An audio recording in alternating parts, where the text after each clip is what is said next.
Mr. President, the intensified aerial attacks and fighting on the ground continue to pose a significant threat to the safety and security of Ukraine's nuclear sites. On 11 July, a drone attack reportedly hit the city hall in Enerhodar, where most of the staff of Ukraine's Zaporizhia nuclear power plant, ZNPP, live, located only about 5 kilometers from the plant. According to the International Atomic Energy Agency, IAEA, the reported drone attack followed reports of an overnight shooting incident near the ZNPP on 12 July. On 4 July, IAEA raised concerns over the reported loss by ZNPP of all its off-site power for several hours. Meanwhile, Ukraine's operating nuclear power plants, Khmelnytsky, Rivne, and South Ukraine also regularly report of drones being detected near the sites. These latest incidents underline the fragility of nuclear safety and security during the war and the need to ensure sustained attention to this issue. We continue to urge the sides to act responsibly. Any nuclear incident must be avoided at all costs. Mr. President, already at the end of last year, the total cost of reconstruction and recovery in Ukraine was assessed at 524 billion US dollars over the next decade. The most recent escalation of attacks is quickly adding to this toll. In this regard, this year's Ukraine Recovery Conference that took place in Rome earlier this month represented a significant milestone in the international community's commitment to supporting Ukraine's long-term reconstruction. The event culminated in over 11 billion US dollars in pledged funding.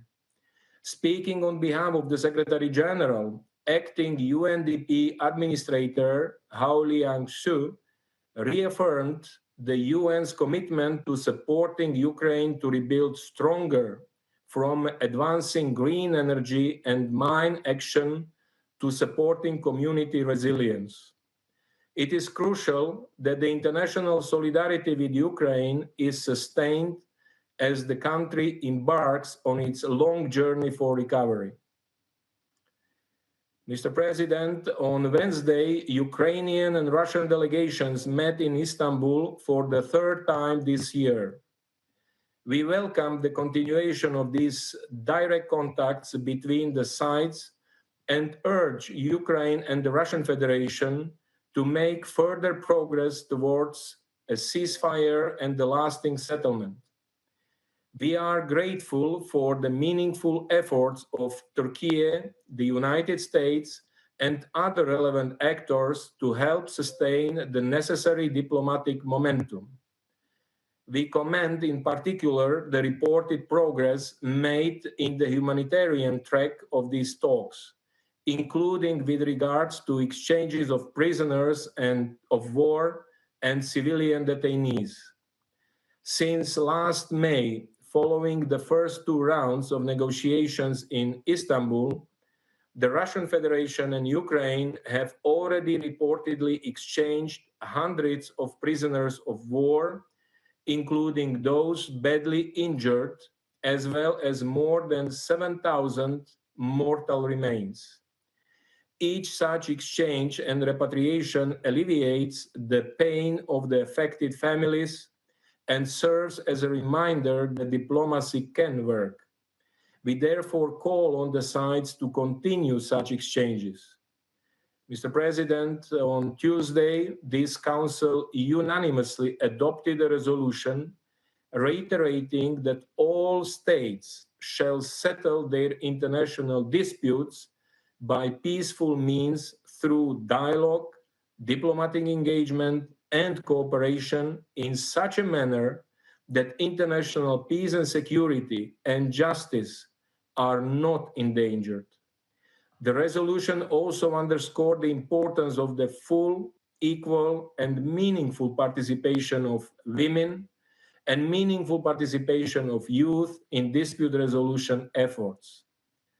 As the Secretary General stated during that meeting, diplomacy may not have always succeeded in preventing conflicts, violence, and instability, but it still holds the power to stop them.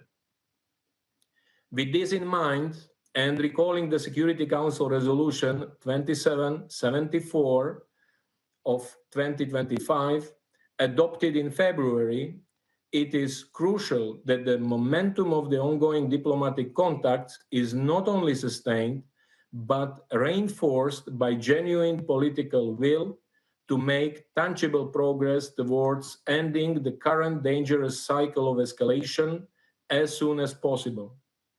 The heartbreaking and rising human toll of the past nearly 3.5 years of war underscores the urgency of a complete, immediate, and unconditional ceasefire as the first step towards a just and lasting peace. A peace that is in line with the UN Charter, international law, and relevant UN resolutions, and that respects the independence, sovereignty, and territorial integrity of Ukraine within its internationally recognized borders. We remain ready to support all meaningful efforts to this end. Thank you. I thank Mr. Jancha for his briefing. I now give the floor to Madame Joyce Msuya. Thank you, Mr. President. Thank you for the opportunity to brief the Council once again on the humanitarian situation in Ukraine, along with Assistant Secretary General Jenka. Since our last update to this Council on 20 June, the humanitarian situation in Ukraine has continued to deteriorate sharply. Over the past week, renewed waves of missile and drone strikes have devastated lives and infrastructure across multiple regions, as already outlined by Assistant Secretary General Jenka. According to the UN Human Rights Monitoring Mission in Ukraine, the scale and speed of civilian harm remain alarmingly high. In the first half of 2025, nearly 50% more civilian casualties were recorded compared to the same period last year. Over the past day, authorities report strikes on urban centers, including Cherkasy, Kharkiv, and Odessa, killed 5 civilians and injured 93, among them 11 children, as hostilities intensify nationwide. Last weekend, attacks struck populated areas in Dnipro, Kharkiv, and Sumy, reportedly killing dozens of people and injuring more than 70, including children. In Kharkiv, a rehabilitation center for people with disabilities was hit. In Kiev, a kindergarten, a metro station, shops, and residential buildings were damaged. In the Ivano-Frankivsk region, once seen as a refuge far from the front lines and home to many displaced families, we saw the largest attack there since the war escalated in 2022. There is no safe place left in Ukraine. These are the latest in a series of attacks that have brought even more fear and suffering to communities, both near the front lines and far from them. The use of explosive weapons in populated areas, including long-range missiles and drones, remains a key driver of civilian harm. Mr. President, civilians in Ukraine continue to bear the heaviest burden, struggling to access food, water, power, and healthcare. Nearly 13 million people need assistance, but limited funding means we can reach only a fraction of them. For many displaced women and girls, safety remains out of reach. Risks of violence at home, in shelters, and during evacuations continue. Yet the local women-led groups best placed to help are scaling back due to funding shortfalls, leaving countless women without the protection they so urgently need. Displacement from frontline areas continue to rise. Since April, more than 26,000 people fleeing hostilities have registered at transit centers. In response, our partners are working with authorities to open new sites in the Sumy and Dnipro regions to meet rising needs. Across Ukraine, 3.7 million people remain displaced, with nearly 6 million refugees abroad. Additionally, unverified reports in recent days and weeks indicate civilian casualties and damage to civilian infrastructure in the regions of Kursk, Bryansk, Belgorod, Voronezh, Kaluga, Lipetsk, and Tula regions in the Russian Federation. Under international humanitarian law, all parties must take all feasible precautions to avoid and minimize civilian harm.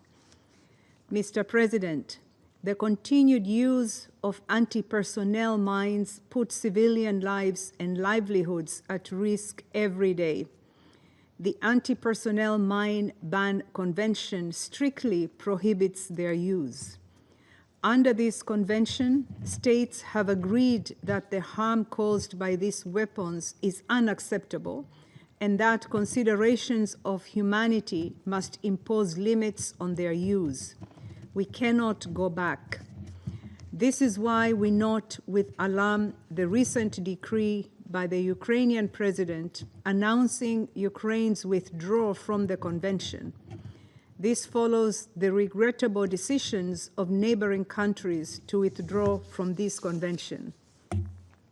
Assertions of exceptional threats and military necessity cannot outweigh international humanitarian law, which seeks to limit human suffering precisely when a state is fighting against its enemy. The Secretary General has urged all states to adhere to humanitarian disarmament treaties and immediately halt any steps towards their withdrawal. Mr. President, despite relentless risks, our humanitarian partners in Ukraine continue their vital work, reaching more than 3.6 million people with emergency health care, shelter, clean water, and cash to families since January. But access remains precarious. In regions such as Kherson and Donetsk, intensified fighting has forced aid convoys to be delayed or suspended, putting humanitarian workers at risk and interrupting life-saving support. We remain committed to ensuring all necessary arrangements are in place to reach people in need safely and without obstruction. Our ability to reach an estimated 1.5 million civilians in areas under the control of the Russian Federation, including parts of Donetsk, Luhansk, Kherson, and Zaporizhia, remains extremely limited and increasingly difficult. It is not for lack of capacity or will, but rather persistent access impediments that prevent us from getting help to those who need it most. At the same time, we urgently need the resources to sustain and expand efforts where we have access. International humanitarian law could not be clearer. All parties must allow safe, rapid, and unimpeded access to civilians in need, no matter where they are or who controls the territory. Mr. President, despite the growing scale of needs, funding remains critically low. Just 34% of the $2.6 billion required for the 2025 Humanitarian Needs and Response Plan has been received, forcing cuts to vital programs just as needs are soaring. Cash assistance, mental health support, and services to respond to gender-based violence have been slashed due to funding shortfalls.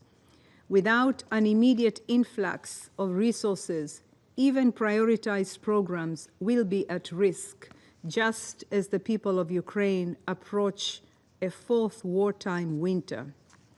Last week, the United Nations and our humanitarian partners launched the 2025-2026 Winter Response Plan, which aims to reach 1.7 million people with heating support, winter clothing, shelter repairs, emergency energy solutions, and cash.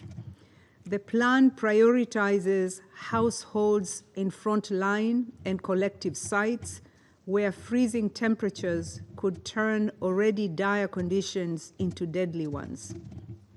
We urge member states to act now so that emergency supplies are in place before winter hits and conditions make it far harder to reach those in need. Mr. President, allow me to close with 3 urgent messages to this Council. First, civilians and civilian objects must be protected. The scale of civilian death and injury and the destruction to homes, schools, hospitals, and displacement centers must stop. Disproportionate and other indiscriminate attacks are strictly prohibited. Second, ensure humanitarian access. All parties must facilitate safe, rapid, and unimpeded access to civilians in need wherever they are. The Council and all member states must exert their influence to ensure civilians are protected and humanitarians can reach those in need. Third, support the response. Ukrainians cannot afford delays or donor fatigue. Every contribution counts. Mr. President, this war continues to inflict suffering on a staggering scale. The trauma is daily, the destruction is widespread, and the resilience of civilians is being pushed to its limits. But our commitment to assist them must not waver. Thank you. I thank AST Masuya for her briefing. I now give the floor to those council members who wish to make statements. And to begin with, I give the floor to the representative of Slovenia. Thank you very much, Mr. President. I would like to thank Assistant Secretary General Masuya and Assistant Secretary General Jenča for their insight and contribution to today's discussion. And I welcome representative of Ukraine in the chamber. Mr. President, today's briefings painted a comprehensive picture of the latest developments on the ground, and the picture is grim. Civilian casualties are on the rise. Homes, schools, and hospitals continue to be destroyed. To top it all, there is no end in sight to all the death and suffering. Since the beginning of the year, Russia has been escalating its aggression. By March, Russia was launching more than 1,000 drones and missiles per week, terrorizing Ukrainians in their homes and shelters night after night. This month, the attacks have been particularly destructive. They culminated on the 9th of July, when Russia launched its largest ever aerial attack, using more than 700 drones and missiles. This vividly illustrates the accelerating pace of the escalation. This month alone, Russia has launched more than 5,000 drones and missiles. The ramped-up aerial attacks have a devastating impact on the civilian population, as we heard. As the briefers pointed out, the numbers of civilians killed or injured have been rising sharply in the first half of 2025. In fact, June was the deadliest month for Ukrainian civilians in 3 years. In addition to all this, civilians across Ukraine are each day exposed to arbitrary detentions, torture, executions, and sexual violence. These acts are an obvious violation of international humanitarian law. Slovenia condemns the aggression and the latest escalatory steps, Mr. President. Slovenia welcomes all diplomatic efforts toward a just and lasting peace in Ukraine, including the latest meeting between the two countries held last Wednesday. We welcome the agreement on the POW exchange in this regard. However, the outcomes of both previous and recent talks remain insufficient. Instead of genuine peace talks, we are witnessing a surge in drone production. Instead of respect for international law, more and more armaments are being procured, including from countries under UN sanctions. Instead of reuniting families, Ukrainian children remain displaced and deported. Instead of a ceasefire, Ukrainian cities continue to burn. Mr. President, we are in a desperate need of a change of pace. We need action to prevent further civilian deaths and finally make a decisive step on the path to peace, as implored by this Council last February. For months, we have listened to pleas of members of this Council for ceasefire. To little avail. Enough time has passed. This Council needs to act. We need a ceasefire resolution. I thank you. I thank the representative of Slovenia for the statement, and now give the floor to the representative of Denmark. Thank you, Mr. President. And I would also like to thank Assistant Secretary Jenča and Assistant Secretary General Masuya for their briefings. Colleagues, we are once again gathered in this chamber to address Russia's ongoing illegal war of aggression against Ukraine. A war that continues to escalate in intensity as the Russian Federation persists in its aggression against its sovereign neighbor with increased ferocity. Mr. President, allow me to make 3 key points. First, in recent weeks, we have witnessed the most severe attacks against civilians across Ukraine in over 3 years.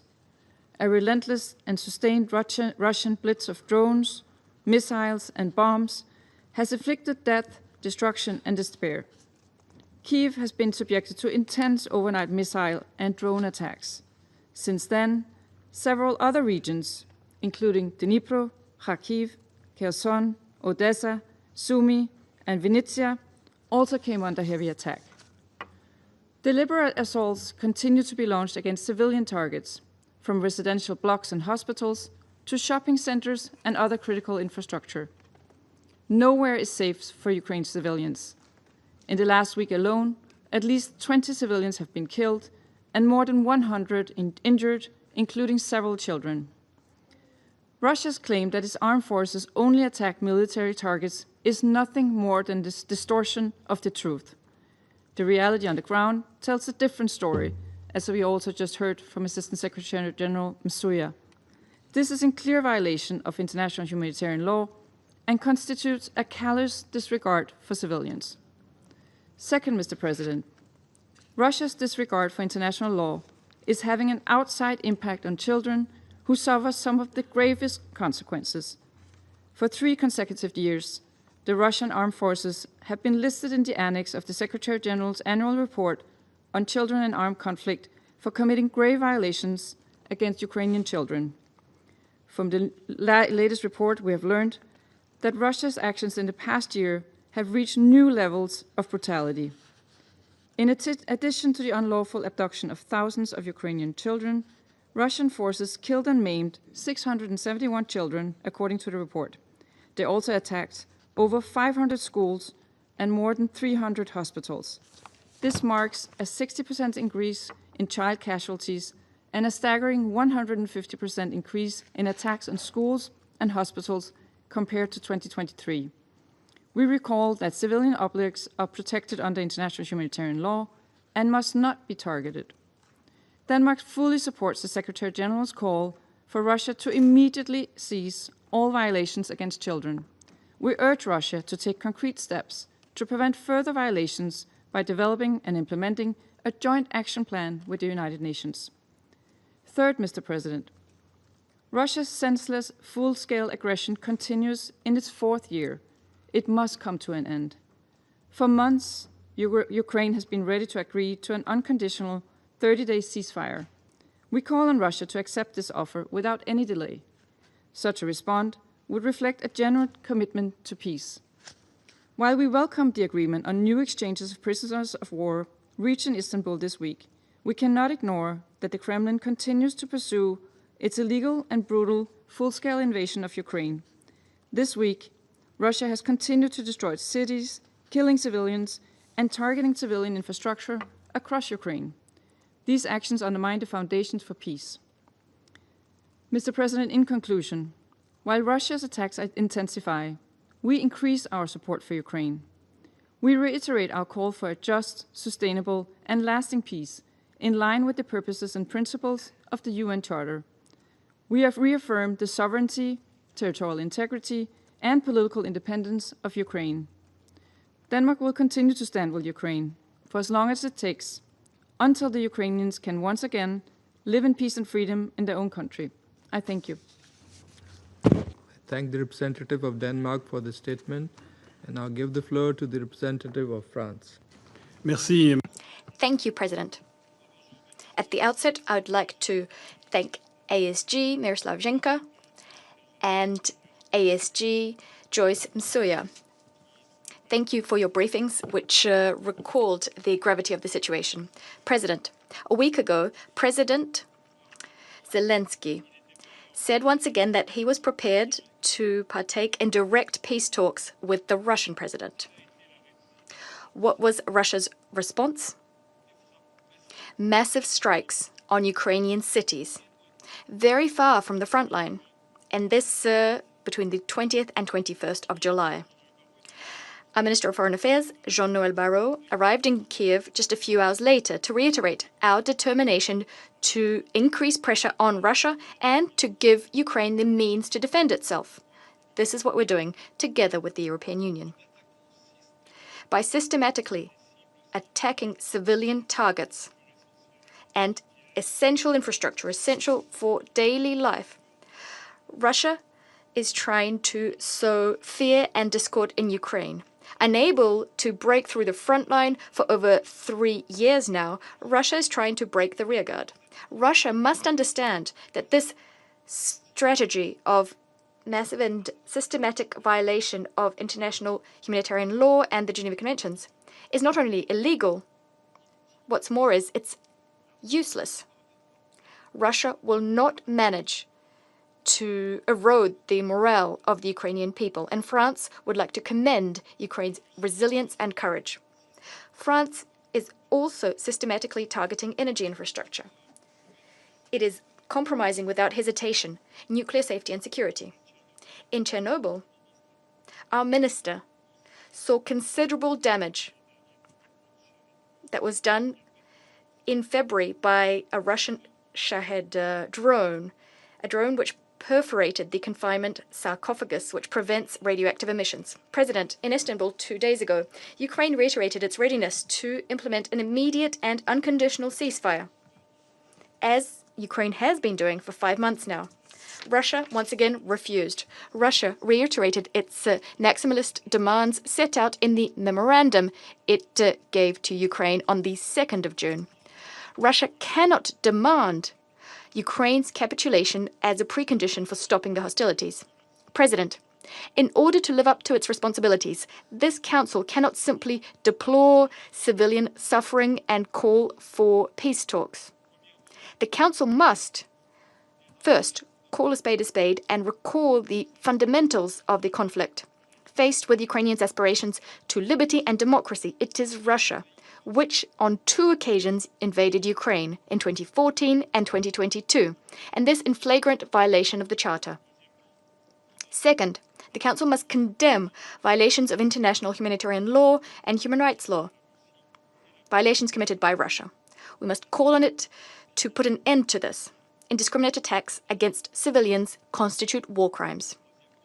Third, the Council must address its appeals to Russia, its appeals for an end to the fighting. It is Russia which can immediately put an end to this war of aggression and accept a ceasefire. Fourth, we must tirelessly recall that peace, in order to be lasting, must respect international law. Negotiations will only be effective if Russia accepts these negotiations in good faith and if it agrees to respect the independence, the sovereignty, and the territorial integrity of Ukraine. Ukraine's future security must be upheld. In the immediate future, there's a pressing need to call for a complete, immediate, and unconditional ceasefire. This is what Security Council Resolution 2774, which Russia voted in favor, calls for. It demands an end to the conflict as soon as possible. Let's respect it. I thank you. Representative of France for the statement, and I'll give the floor to the representative of Greece. Thank you, Mr. President, and I thank Pakistan for convening this meeting. I would also like to thank Assistant Secretary General Yencha and Assistant Secretary General Musuyev for their briefings. Mr. President, since the beginning of this war 3.5 years ago, the collective voice of the international community has repeatedly condemned Russia's violation of Ukraine's sovereignty, independence, and territorial integrity, and has been calling on Russia to fully respect international law, the UN Charter, and relevant General Assembly resolutions. These calls were strengthened with renewed conviction since the launching of the US-led peace initiative. Sadly, as we have just heard from our briefers, the war is not ending. On the contrary, for yet another month, Russian forces have been attacking the cities of Ukraine, causing death and destruction.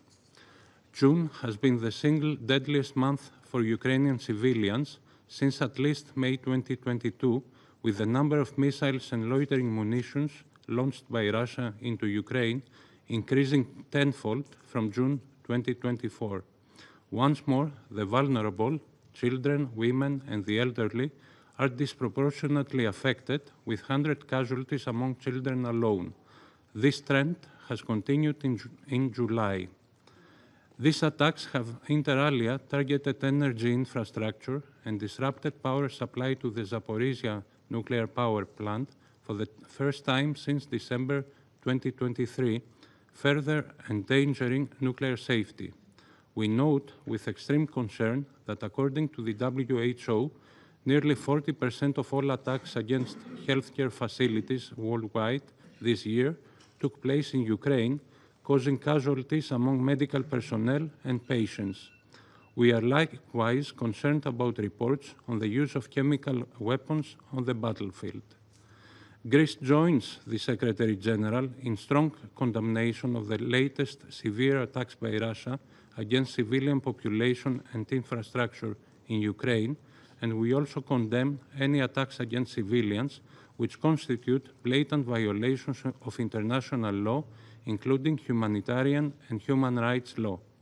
Mr. President, this year's annual report of the Secretary General on Children and Armed Conflict verified a 105% increase in grave violations against the children of Ukraine, identifying for the third consecutive year the Russian armed forces and affiliated armed groups as responsible for these violations.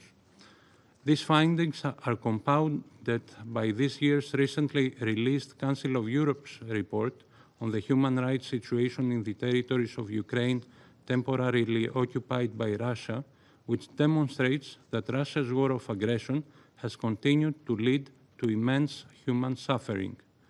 Mr. President, ensuring accountability is both a prerequisite for peace and a deterrent for further war.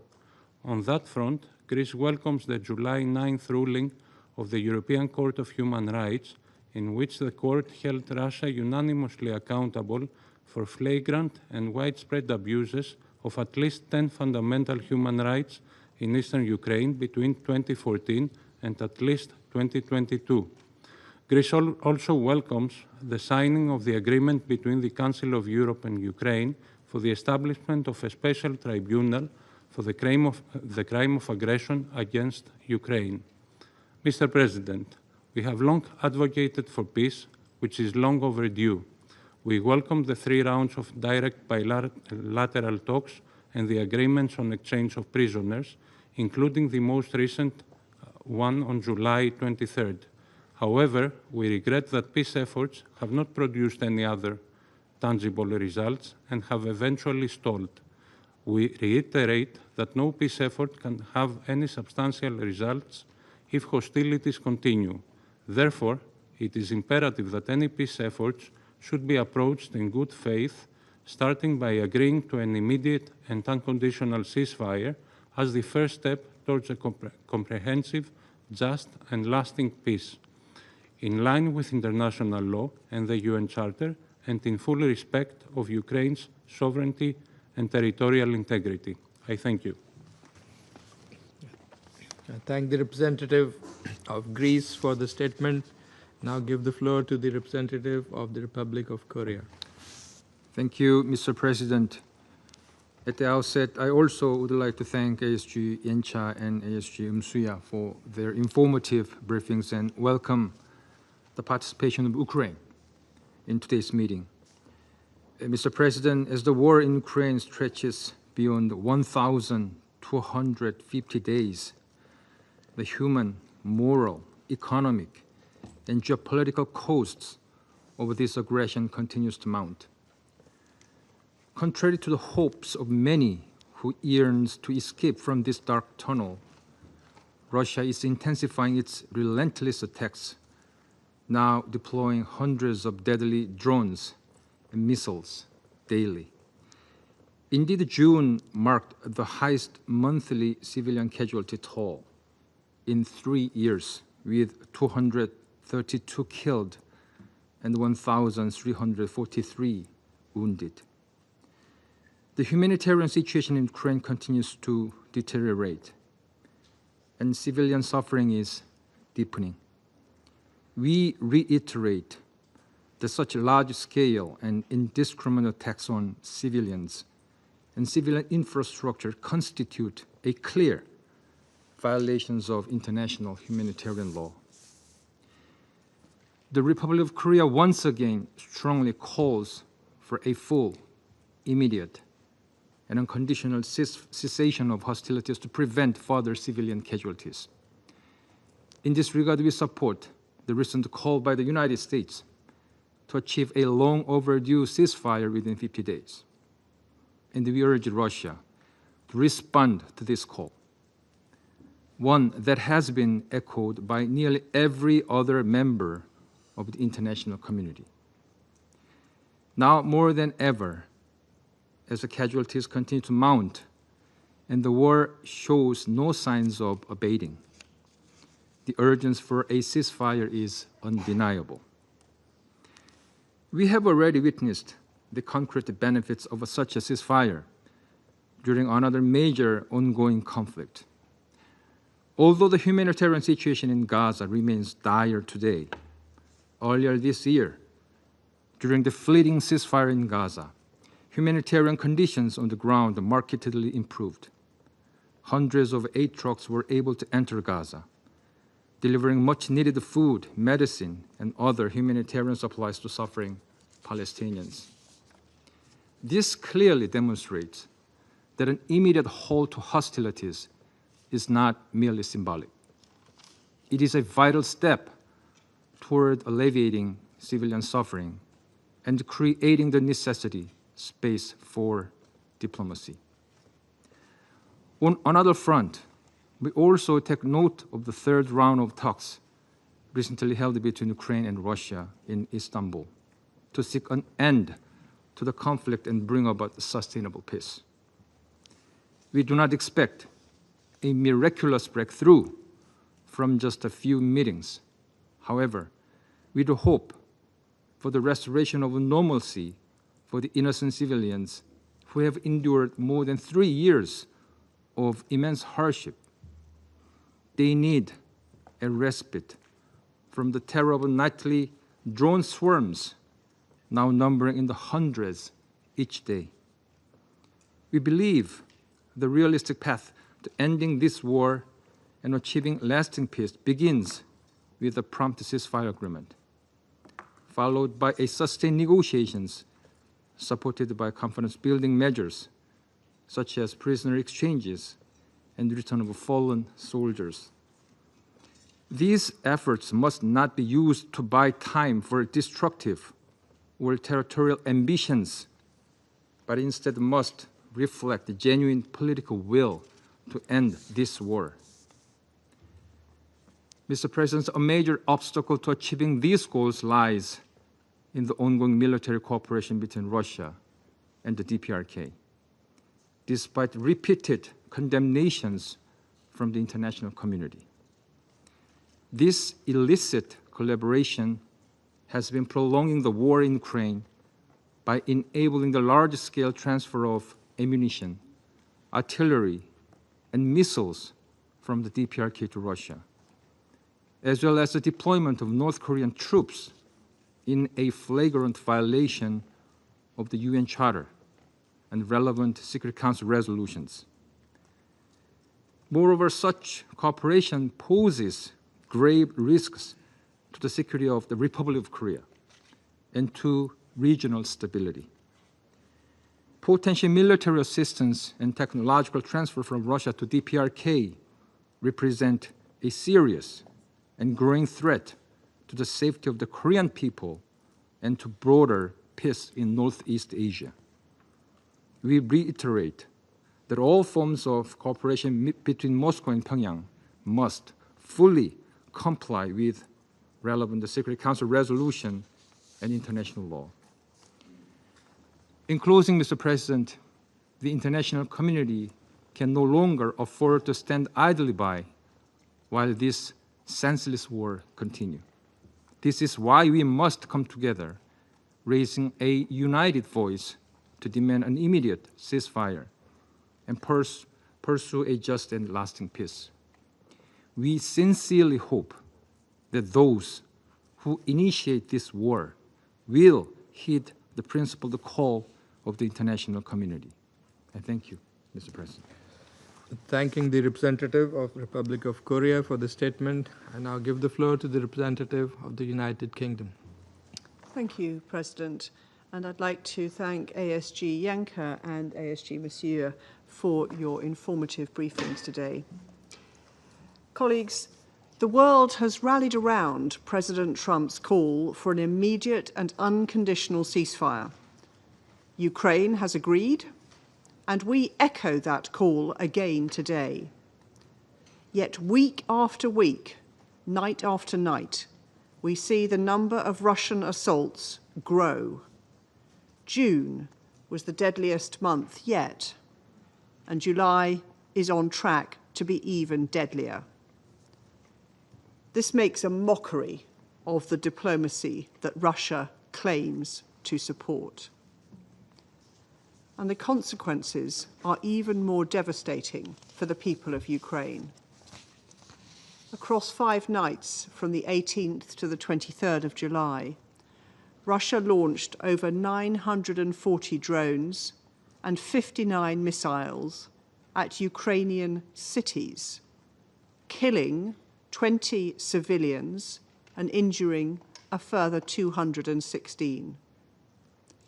Just days before, a record-breaking 728 long-range drones were launched on Ukraine in a single day.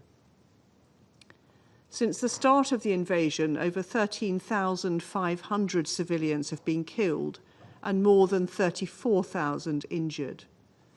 This includes more than 200 children killed or injured since March alone.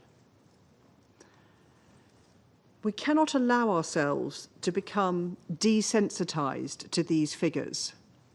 Behind each Russian strike, there is a person, a family, a community whose lives have been torn apart by Russia's brutal military invasion. The Shigids are one such family. On the 5th of June, as a Ukrainian firefighter arrived at the scene of a Russian attack on Chernihiv, he discovered that his wife, his daughter, and his grandson had all been killed. His grandson was only a year old. 3 generations lost to cold-blooded Russian brutality in just one night. This is not an isolated incident. Families like the Shigids are being torn apart across Ukraine and have been since February 2022.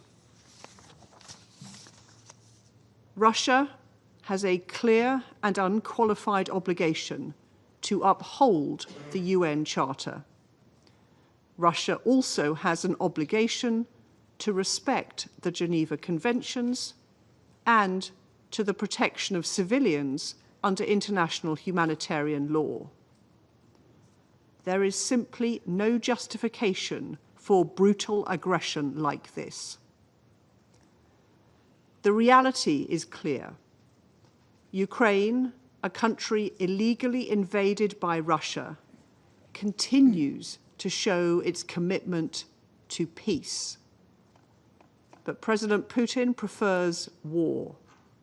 He is shunning diplomatic efforts made in good faith to bring an end to this horror, a horror of his own making.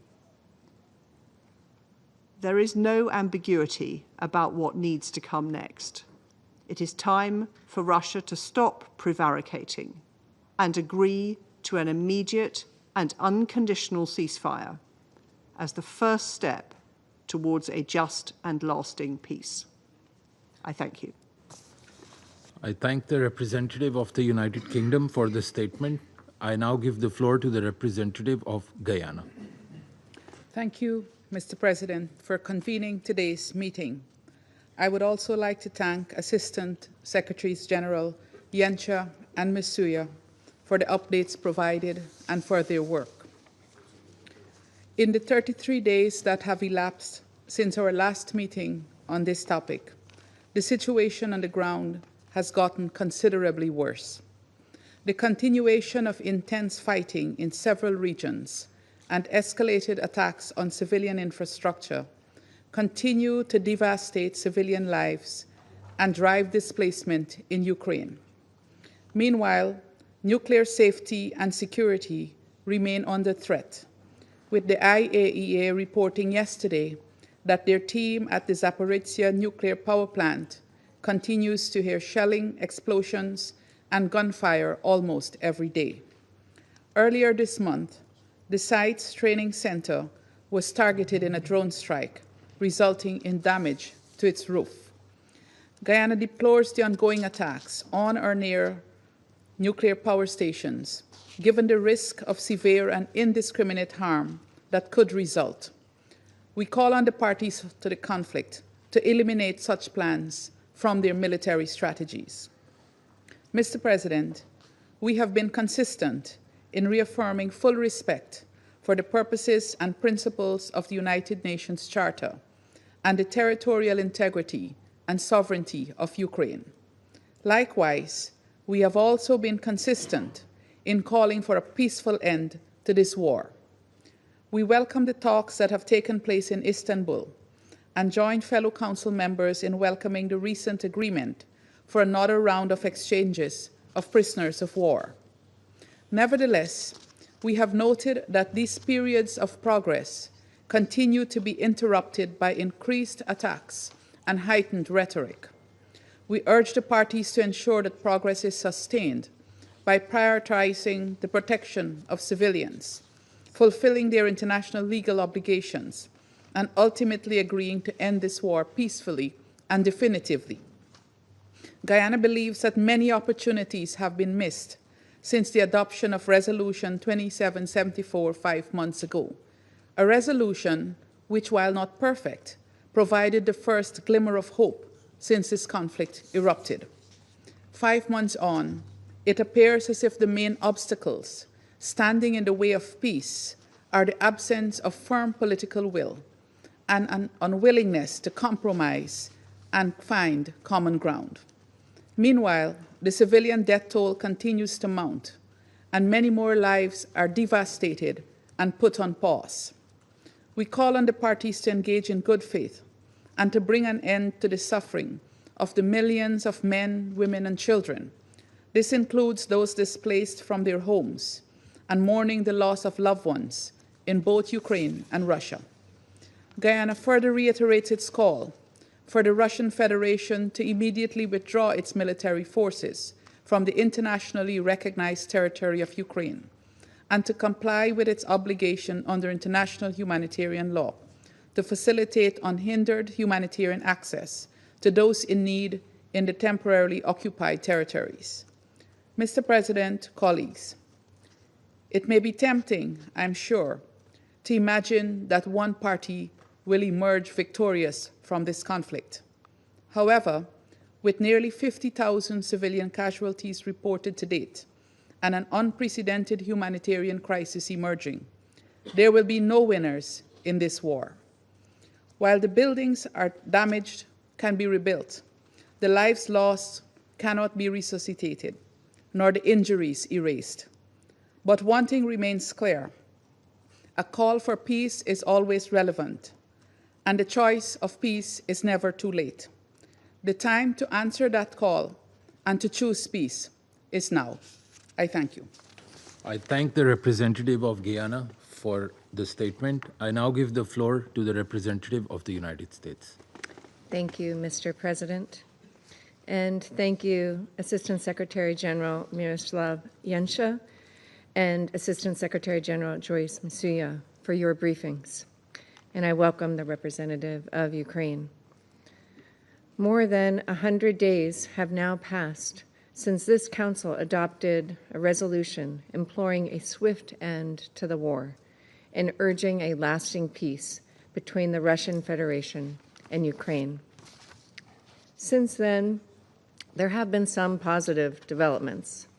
UN Security Council Resolution 2774 paved the way for technical talks in Saudi Arabia and bilateral talks in Istanbul, resulting in the return of thousands of prisoners of war.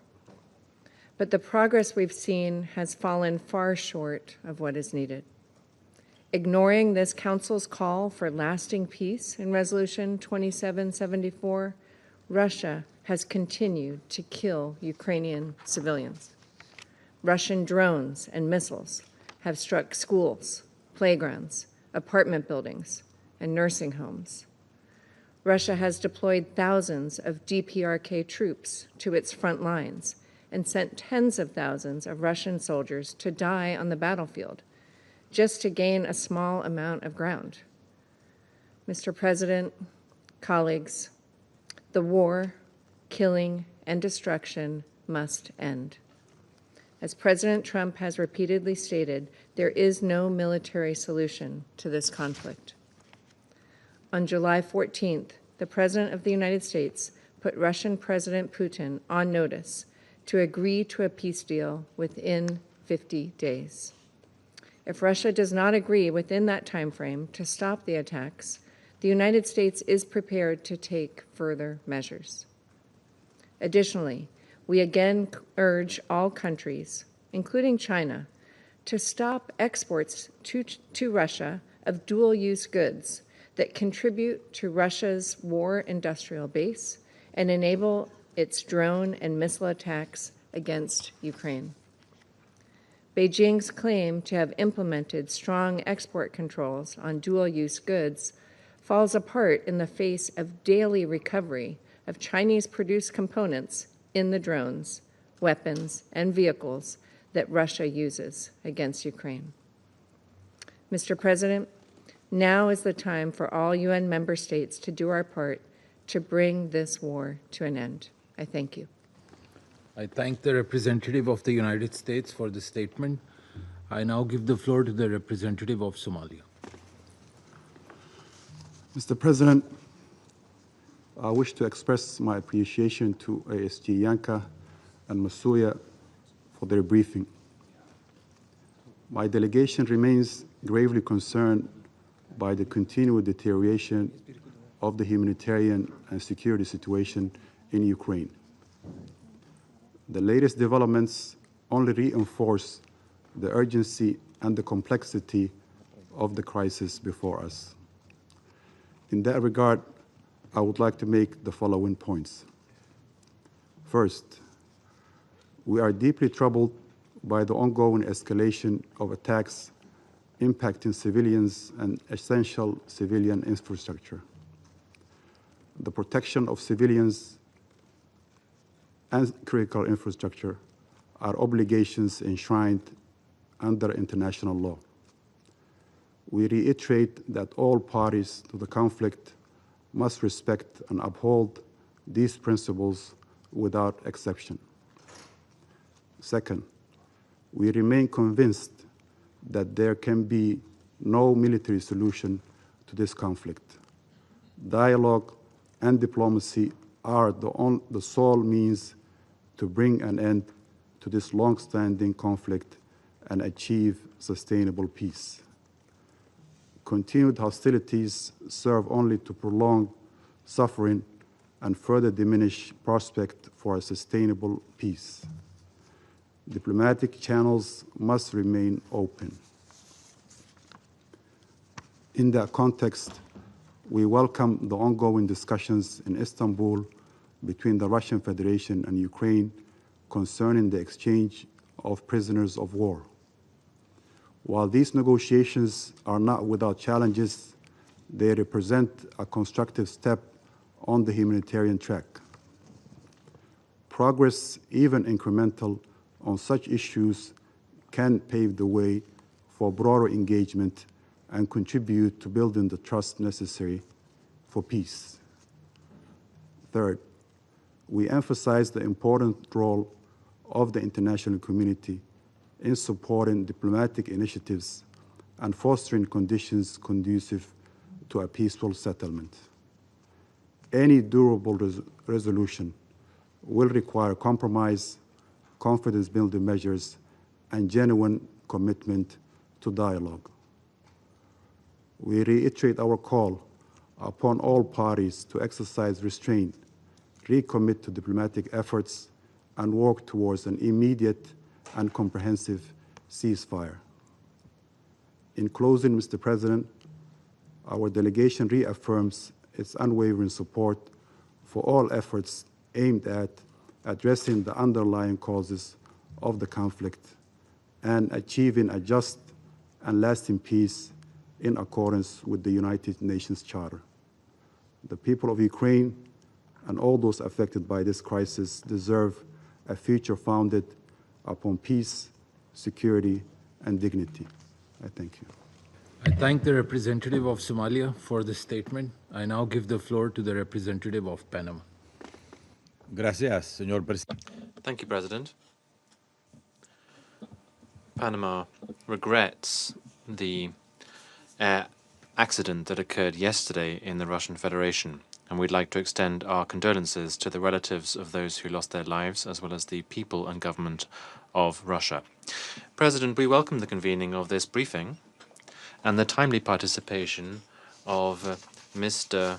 Yensha, ASG, and Ms. Msoya, ASG. They have provided us with detailed information about the humanitarian situation and security situation in Ukraine. Panama continues to be deeply concerned by the prolonged war in Ukraine. It is alarming that this conflict, with its devastating humanitarian consequences, has become a regular item on our agenda. We should not allow violence to lose its ability to move us, nor for the normalization of suffering to be imposed upon our collective responsibility. Like in any conflict, those who are most affected, those who bear the brunt, are those who have the least responsibility, that is to say, civilians who only wish to live in peace. This reality should compel us to ask ourselves, have we really learned from the tragedies that characterize the 20th century? Attacks on schools, hospitals, critical infrastructure, an increasingly vulnerable population, physically and emotionally exhausted. All of this cannot and must not be normalized.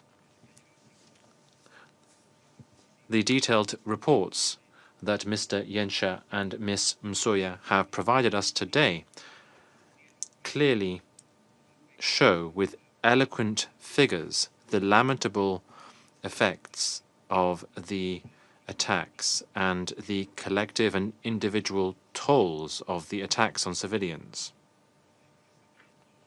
as well as human displacement and the deterioration of the humanitarian situation. And this is in addition to the increasing cost of the reconstruction of Ukraine. All of these are sad consequences of the conflict, which, rather than winding down, continues without any prospect of a solution.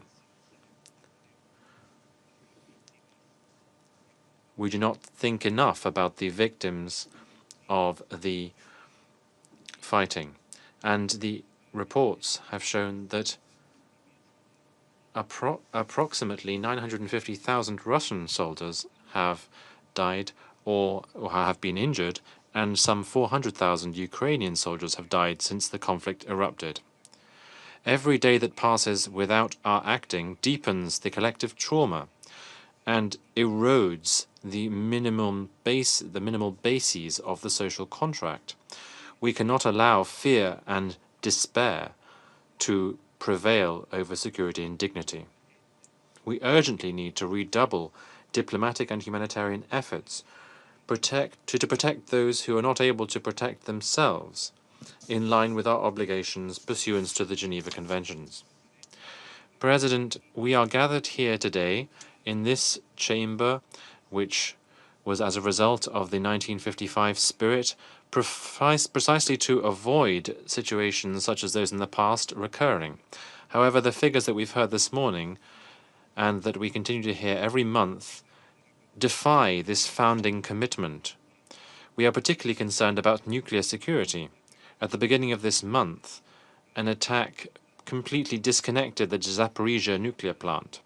On the 13th of July, the IAEA team reported shots from light weapons being fired close to the power station, and in addition to this, incidents with drones in the surroundings. As DG Grossi has clearly said, the situation around the power plant is increasingly delicate and sensitive, and any incident could have catastrophic consequences. Panama echoes the words of S.G. Guterres, which he stated on the 5th of June, in which he condemned the wide-scale attacks with missiles and drones. The continued attacks continue to be one of the main characteristics of the conflict, and this represents a major threat to regional and global stability. Fair and lasting peace in Ukraine necessarily involves fully respecting Ukraine's sovereignty, territorial integrity, and political independence, pursuant to the principles laid out in the UN Charter. We urge the parties to immediately cease hostilities and to fulfill their obligations pursuant to international law, including international humanitarian law. In February of this year, one of this Council's resolutions offered a window of opportunity to a negotiated solution. Unfortunately, this opportunity was not taken advantage of. In this regard, we encourage the parties to continue direct talks, such as the talks that were held this week in Istanbul, which led to a new agreement for the exchange of prisoners of war. In addition to this, we reiterate that only through dialogue, diplomacy, and respect for these principles will it be possible to curb this spiral of suffering and to restore a peaceful and sustainable solution. Thank you. I thank the representative of Panama for this statement. I now give the floor to the representative of Sierra Leone. Thank you, Mr. President. I thank you for convening this important meeting at the request of Slovenia, Denmark, France, Greece, the Republic of Korea, and the United Kingdom. I also thank Assistant Secretary Generals Miroslav Jenča and Ms. Joyce Musia for their comprehensive and sobering briefings. We welcome the participation of the representative of Ukraine in today's meeting. Mr. President, the end of the Ukraine conflict remains a complex but not insurmountable objective. Encouragingly, 3 rounds of talks in Istanbul between the parties have facilitated the exchange of thousands of prisoners of war and detainees, as well as progress in the return of over 300 Ukrainian children by the Russian Federation. While a ceasefire agreement remains elusive, such confidence-building measures, alongside the reported intention to establish joint working groups to regularly address political, humanitarian, and military dimensions, offer signs of continued engagement through diplomatic channels. In this regard, we wish to make 3 key points. First, Sierra Leone is deeply concerned by the indiscriminate use of long-range missiles and drones in densely populated areas, resulting in widespread civilian suffering and destruction of civilian infrastructure. According to the Human Rights Monitoring Mission in Ukraine, missile and drone attacks in June 2025 were 10-fold higher during the same period last year, causing extensive damage to energy, water, medical, and other vital civilian infrastructure.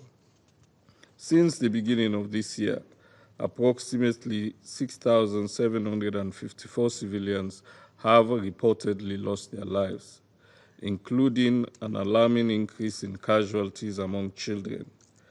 Reports from UNICEF further indicate that about 70% of the children in Ukraine, roughly 3.5 million, are facing severe material deprivation, including lack of access to food, clothing, heating, and education. For more than 3 years, the lives of these children have been shaped by fear, loss, and trauma, a situation that must not be normalized. In this regard, we underscore the urgent need to sustain and strengthen humanitarian assistance to reach the estimated 12.7 million people currently in need across Ukraine. We reiterate that the protection of civilians must be central to all military operations, with strict adherence to the principles of distinction, proportionality, and precaution, and call on all parties to uphold their obligations under international law. Second, we urge the parties to the conflict to demonstrate the necessary political will and commit to structured negotiations aimed at achieving a sustainable resolution of the conflict.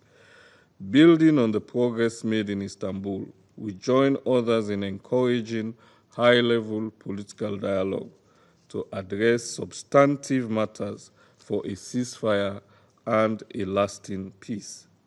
We welcome reports of private engagements between the heads of the respective delegations and urge continued negotiations in good faith with a focus on political and humanitarian priorities.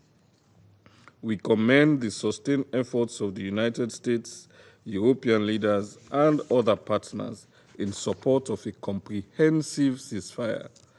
In light of the deep human suffering caused by the conflict, we appeal to the parties to prioritize the well-being of their citizens and seize the opportunity to bring an end to hostilities. Third and finally, the international community must begin to prepare for the post-conflict reconstruction and stabilization of Ukraine.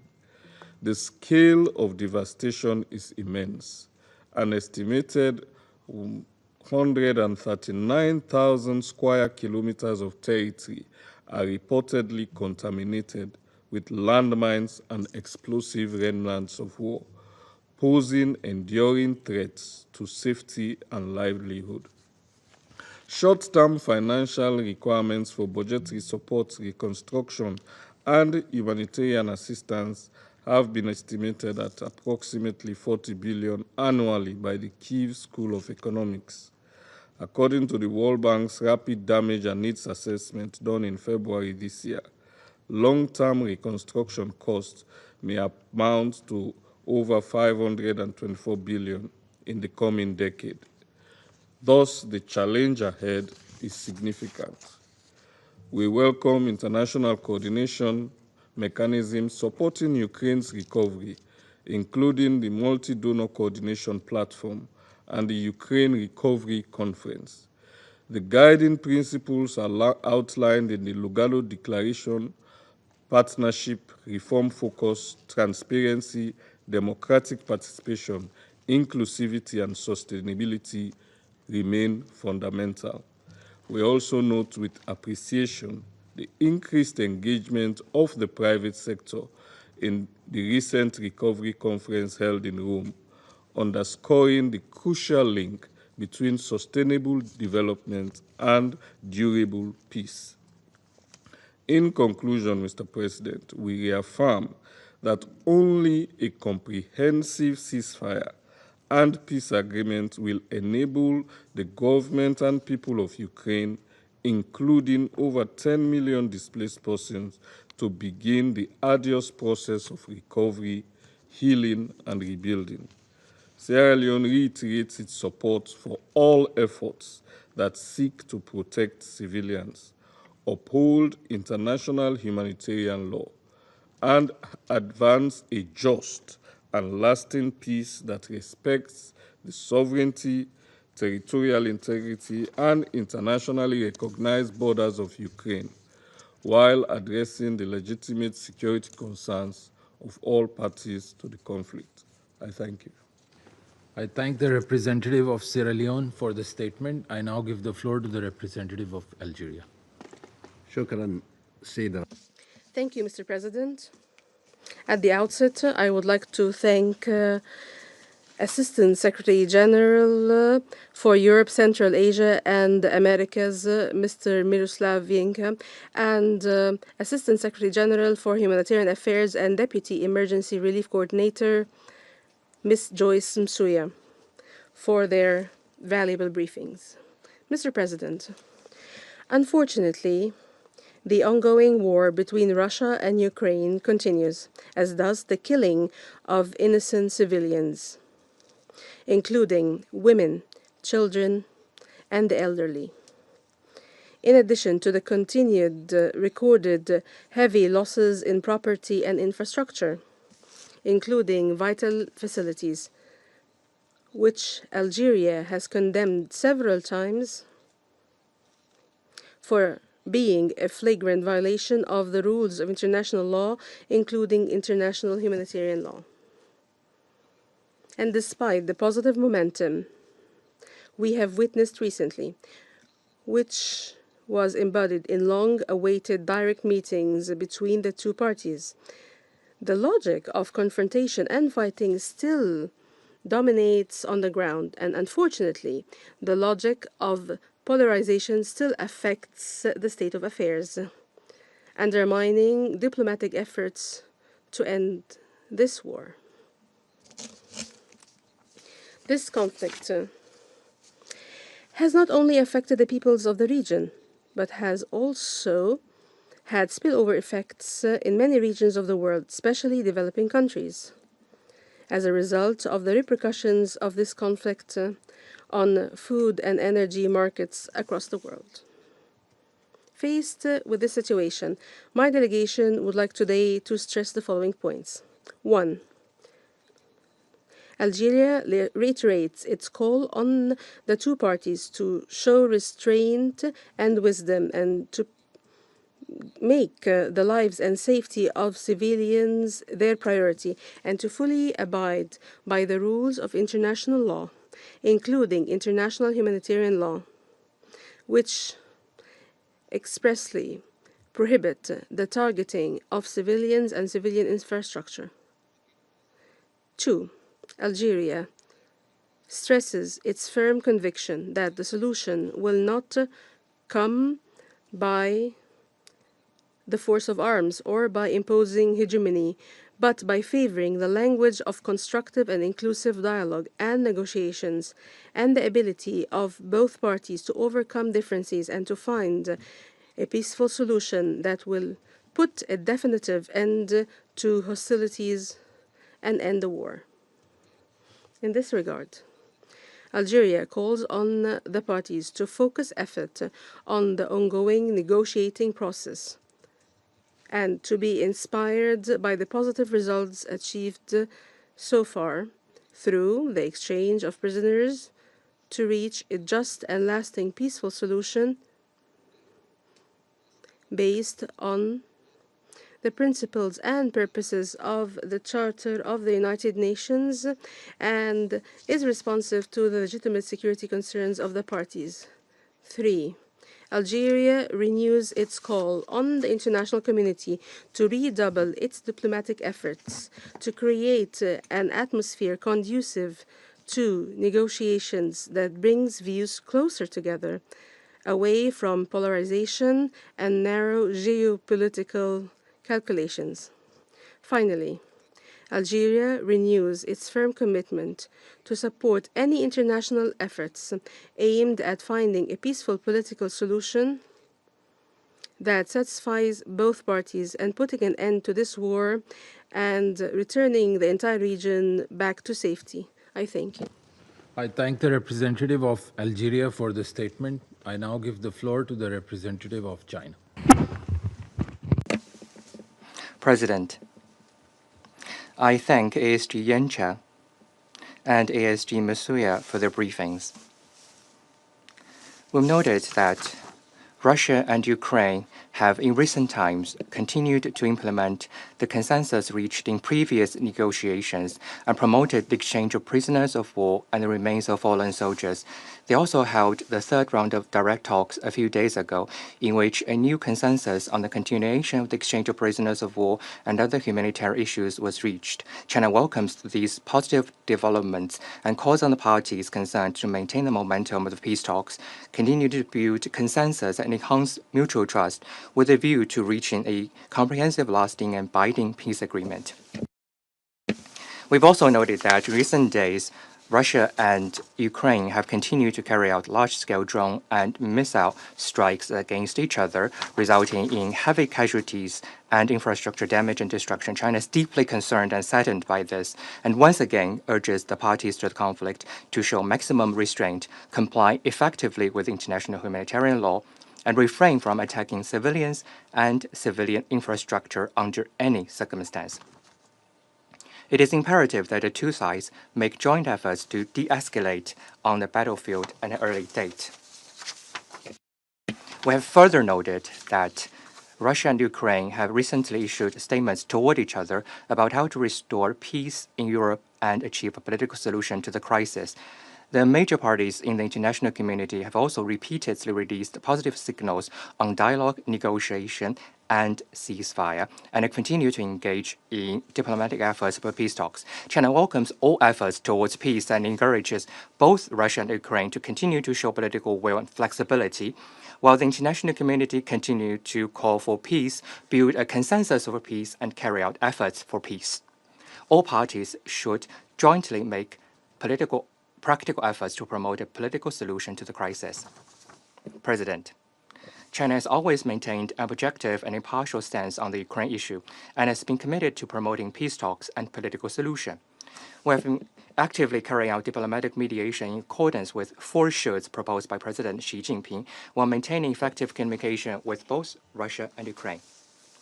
We have initiated the establishment of Friends of Peace Group on the Ukrainian crisis with Brazil and other countries in the Global South in order to build greater synergy for a ceasefire and the realization of peace. China will, as always, play a constructive role in the political settlement of the crisis. President, I'd like to respond to the statement by the U.S. representative. As we've pointed out many times in the Council, China did not start the Ukraine crisis, nor is it a party to it. China has never provided lethal weapons to any party to the conflict and has always strictly controlled dual-use materials, including the export of drones. We urge the U.S. to stop shifting blames on the Ukraine issue or creating confrontation, and instead playing a more constructive role in promoting ceasefire and peace talks. What's more, President, I'd like to take this opportunity to say a few more words. This past Tuesday, when the Council held an open debate on the peaceful settlement of disputes, the U.S. representative took advantage of the meeting to attack and accuse China on the South China Sea issue this past Thursday. When the Council held an open meeting on cooperation between the UN and the Organization of Islamic Cooperation, the representative of the U.S. once again started its provocation by slandering and smearing China on Xinjiang-related issues. Today, when we are considering the issue of Ukraine, the representative of the U.S. again started to spread false information and lies about China. Within a single week, the U.S. has made groundless accusations at China in the Security Council multiple times. They only prove that what the U.S. cares about is not maintaining international peace and security or promoting the political settlement of war or conflicts, but rather using this council to suppress and attack other countries and engage in political manipulation to serve its own agenda. As a permanent member of the council, the U.S. should be ashamed and disgraced by its own words and deeds. We urge the U.S. to change course at an early date and engage constructively in the work of the Council. Thank you, President. I thank the representative of China for the statement. I now give the floor to the representative of the Russian Federation. Thank you, President. To be frank, when we heard about this meeting on Ukraine being requested by our Western colleagues, there was a fleeting thought in our minds. We thought that the reason for this was the fact that at the start of July, we received a poignant letter from a group of Ukrainian political prisoners addressed to the Security Council President. Let me remind you that it was signed by well-known politicians, human rights defenders, civil servants, and MPs who are today prisoners of the Zelensky regime. For instance, Elena Berezhnaya, Vyacheslav Boguslayev, Vitaly Godina, Artem Dmitruk, Alexander Dubinsky, Oleg Kulinich, Miroslav Oleshko, Alexander Oleynikov, Yuri Rabucha. You all had an opportunity to read that letter and to see for yourself that the number of political prisoners in Ukraine runs into the thousands. Constitutional norms and laws are not being implemented. People are being put behind bars for, and here I quote, calling for peace and the holding of elections, for opposing the war between Slav peoples, for their political and religious convictions, for criticizing the forced mobilization, and for their active civil stance, end of quote. Ukrainian political prisoners are calling on the Security Council to achieve a repeal, and here I quote again, of all illegal sanctions imposed since the start of the war on Ukrainian citizens, for instance, unconstitutional and repressive means of political persecution, end of quote. So it's not just a letter, it's a cri de coeur. Now, back then, we didn't draw the Council's attention to this document to avoid giving our foes a pretext to try and portray all of this as Russian propaganda, as they always do in such cases.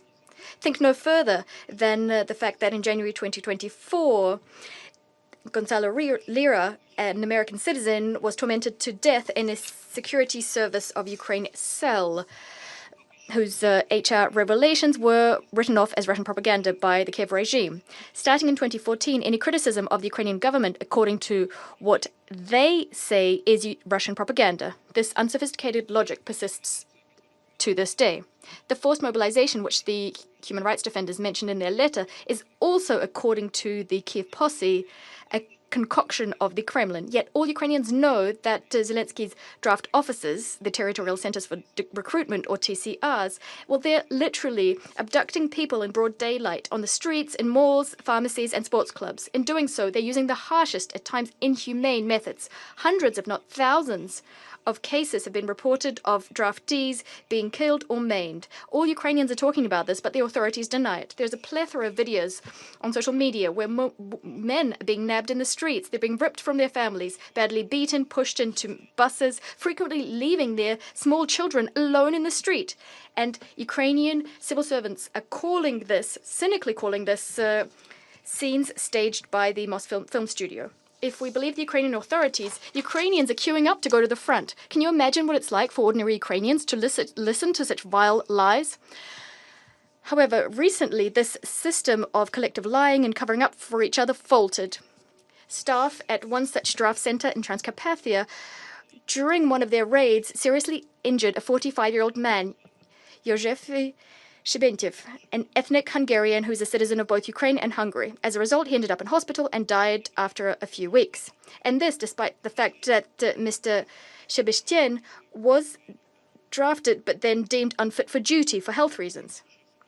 There are hundreds of such cases in Ukraine. They are the norm for the so-called Zelensky concentration camp. That's what Ukrainians are calling their own country. Yet, for our Western colleagues, this topic is taboo. This legal free-for-all is something all European and US human rights defenders aren't talking about. They've been ordered to never speak ill of Ukraine.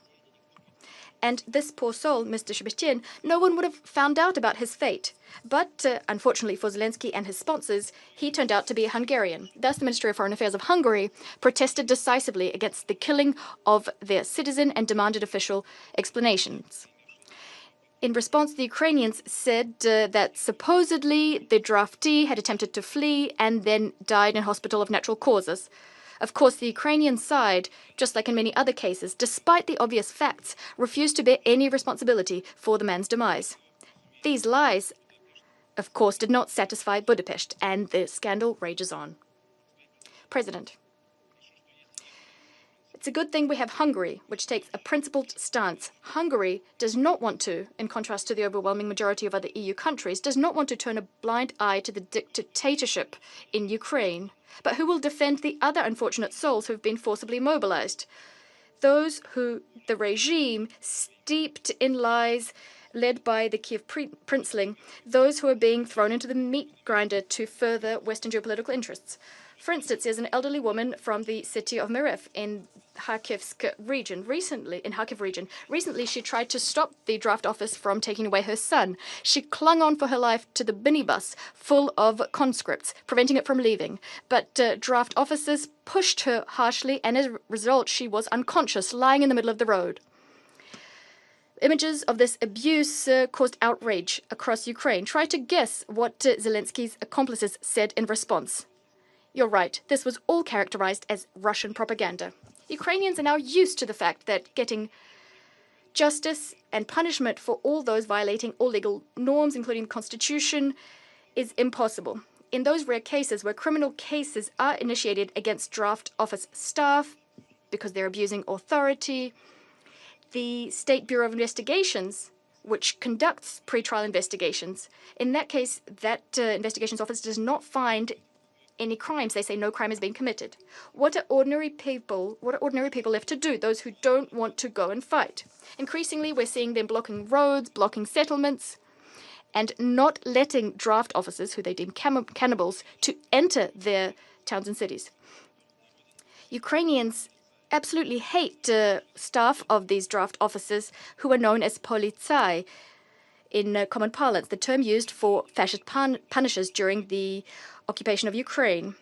Hate and despair of Ukrainians has reached such a point that they're publishing and sending to the Russians the military coordinates of draft officers and celebrating when we strike them. This is what the former comedian, a self-styled dictator of all Ukraine, has achieved. President, when preparing for today's meeting, we were expecting that Western cheerleaders of Ukraine will at last say that the persecution of canonical Orthodox Christians in Ukraine has reached such a high point. This, given the fact that on the 2nd of July, the Ukrainian president issued a decree stripping the primate of the Ukrainian Orthodox Church, Metropolitan Onufry, from stripping him of his Ukrainian citizenship on the basis that he supposedly has Russian citizenship, according to the Security Service of Ukraine, using pseudo-evidence.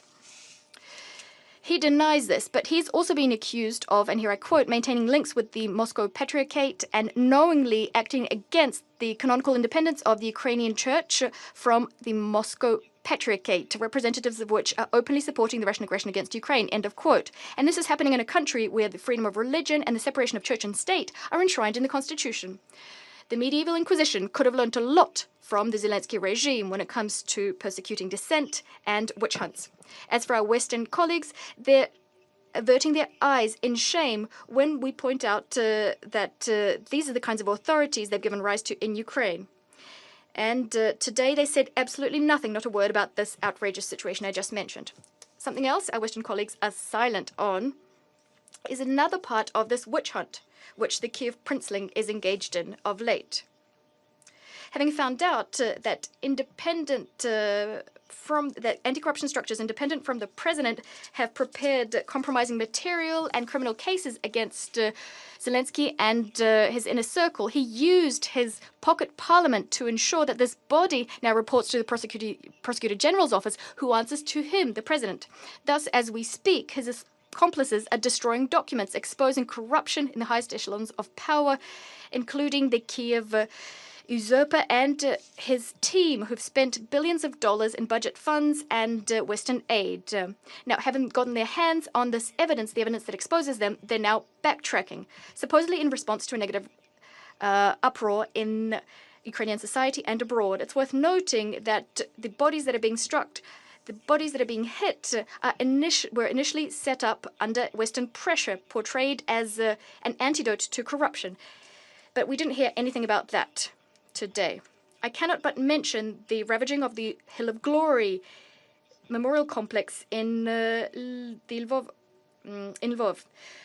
This can only be construed as desecration of the memory of countless victims of fascism who gave their lives fighting against Nazism. Timeless heroic deeds were done by them, by Soviet citizens. To further their short-term interests, the Ukrainian authorities have obscenely exhumed the remains of 355 Soviet warriors, including heroes of the Soviet Union, who fought for the liberation of Lvov from German fascists. Not one of the civilized Western representatives nor the UN Secretariat mustered up the courage to condemn these shameful atrocities committed by Ukrainian neo-atrocities. And this despite the fact that every year in the General Assembly we adopt a resolution on combating the glorification of Nazism, neo-Nazism and other practices that contribute to the fueling of contemporary racism, racial discrimination, xenophobia and related intolerance, emphasizing that it's unacceptable to destroy memorials and monuments commemorating the heroism of those who fought against Nazism in World War II and the illegal exhumation and transfer of their remains. So why did we convene today's meeting if not to discuss these topics I just mentioned? Well, it was convened to artificially maintain the Ukrainian file afloat at the Security Council, especially against the backdrop of the ongoing slaughter and humanitarian catastrophe in Gaza, on which our Western colleagues are much less eloquent. The meeting is also an opportunity to criticize Russia for methodically and consistently destroying military infrastructure and sites related to Ukraine's military capabilities, blowing up warehouses containing Western-supplied ammunition and equipment, striking areas where Ukrainian soldiers, foreign instructors and mercenaries are gathering. In a word, Russia is doing everything it should, given that a war is being waged against it imposed by NATO countries. Does this ritualistic, propaganda-laden paradigm deserve a Security Council being convened? Don't waste your time. Don't waste ours. We destroyed, are destroying, and will continue to destroy the military infrastructure of the Kiev regime as part of our demilitarization of Ukraine, which is one of the objectives of our special military operation. We do not strike civilian objects. These objects are being affected solely due to the activities of the Ukrainian anti-missile defenses stationed in the residential areas of cities in violation of international humanitarian law norms. Ordinary Ukrainians know this full well. They're afraid not of Russian strikes, but of the actions of their own soldiers. They also know that we're not fighting them, we're fighting against the Kiev regime, which has sacrificed its country, together with all Ukrainians, in the name of the West's anti-Russia project. The more you deliver military supplies to Kiev, the more we will strike. It's not our choice. We've been consistently proposing the resolution of the Ukrainian crisis through diplomacy for a long time now. But you won't agree to that. For now, you're ready to continue fighting Russia using Ukraine's hands, and the fact that there are fewer Ukrainians around does not concern you. That's why you're stubbornly trying not to notice the fact that the regime in Kiev, which is completely corrupt, it's trying to save the skins of Zelensky and his posse, putting the future of Ukraine in question. We will discuss this in detail at a separate meeting we've requested for the 31st of July. At that meeting, we suggest focusing on actions which undermine the search for a diplomatic solution to the Ukrainian conflict, including attempts to thwart direct Russo-Ukrainian talks in Istanbul. I thank you. I thank the representative of the Russian Federation for this statement. I shall now make a statement in my capacity as the representative of Pakistan. I thank ASG Miroslav Yencha and ASG Msuya for their briefings. Pakistan remains deeply concerned by the continuing hostilities and devastating consequences of this conflict, particularly its humanitarian dimensions. Into its fourth year now, this conflict has exacted a harrowing human cost, with millions displaced, lives and livelihoods shattered, and widespread civilian infrastructure damaged. Its protracted nature has vividly laid out that war spares no one, and its effects threaten peace and stability far beyond the region.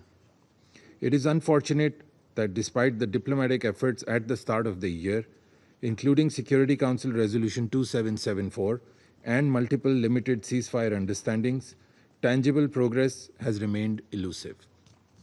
While prisoner exchanges and talks in Istanbul offer glimmer of hope, the ongoing violence, death, and destruction from relentless attacks has continued to cast a shadow over the nascent and fledgling peace efforts. It is imperative that the echoes for peace must be heard. Peace in Ukraine is long overdue. The calls for ending this conflict should not be allowed to be muted by the continued drums of war. In this context, Pakistan reiterates the following urgent imperatives. First, the protection of civilians is a must. The international humanitarian law is clear, and it is vital that it must be upheld unconditionally. Targeting of civilians and civilian infrastructure under any pretext cannot be justified. Second, military solution and continued escalation is akin to pursuing a dead end. Continued attacks and the recent surge in these attacks has only deepened the suffering of people affected by this conflict. Sustainable peace demands de-escalation, ceasefire, and unwavering commitment to dialogue. Third, peaceful settlement must be our Lord Star. That is our commitment expressed in Resolution 2788 adopted earlier this week. Diplomacy is the only path forward. We welcome the talks between the Russian Federation and Ukraine. These, however, must translate into tangible de-escalation, and steps such as prisoner swaps should catalyze broader political negotiations aimed at ending this conflict. Pakistan has been a consistent advocate for peace. From the very outset, we have called for de-escalation and giving primacy to dialogue and diplomacy. Only a sincere and meaningful dialogue which addresses security concerns of all sides is anchored in the principles of UN Charter and international law and respects the relevant multilateral agreements can help lead to peace that is just and enduring. Pakistan stands ready to support all regional and international efforts that pave the way for a peaceful resolution of the Ukraine conflict. I thank you. I resume my function as President of the Council. The representative of the United States has asked for the floor to make a further statement. I give you the floor, Madam. Thank you. Mr. President, I would like to reply to the assertion that the United States made, and I quote, groundless accusations, and that somehow this was a misuse of the Council. I reject these allegations. The United States has raised pertinent information, and in a case in point today, we noted that materials and components supplied by China are ending up in Russian weapons, weapons which Russia is using to strike Ukraine, killing Ukrainian civilians, and destroying Ukrainian infrastructure. If China is sincere in calling for peace, it should stop fueling Russia's aggression. I thank you. I thank the representative of the United States for the statement. And the representative of China has asked for the floor now to make a further statement. I give you the floor, sir.